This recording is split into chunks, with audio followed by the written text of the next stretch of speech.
বিসমিল্লাহির রহমানির রহিম। আসসালামু আলাইকুম ভিউয়ার্স, আমি ডক্টর কাজী মোহাম্মদ রাকিবুল হাসান। আজকে আমরা কথা বলবো হাই হিল নিয়ে। আমরা অনেকেই ফ্যাশন সচেতন হয়ে, অতিরিক্ত ফ্যাশন সচেতন হয়ে হাই হিল ব্যবহার করি। জিনিসটা আসলে আমাদের জন্য কতটুকু উপকারী না ক্ষতির সেটাই জানার চেষ্টা করব। তাহলে আসুন আগে আমরা জানি হাই হিল পরলে আসলে আমাদের কি হয়। যখন আমরা হাই হিল ব্যবহার করি তখন দেখুন আমাদের পাটা ন্যাচারালি পিছন দিকে একটু উঁচু হয়ে থাকে, তাহলে সামনের দিকে পাটা নিচু হয়ে থাকতেছে, যার ফলে যেটা হয় আমার হাঁটুর উপরে চাপ বেশি পড়ে, পায়ের পাতার উপরে চাপ বেশি পড়ে।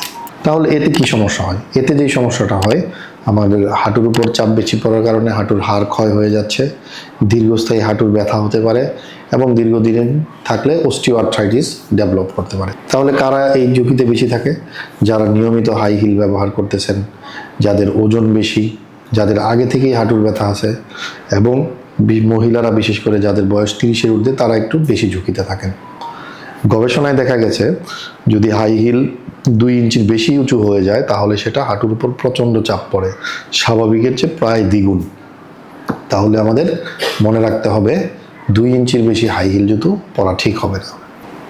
তাহলে এই সমস্যা থেকে সমাধানের উপায় কি?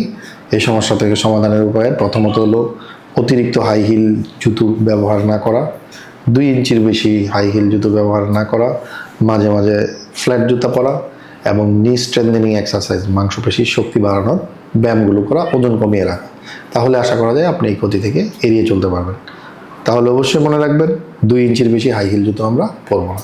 ধন্যবাদ সবাইকে, ধন্যবাদ এতক্ষণ সাথে থাকার জন্য।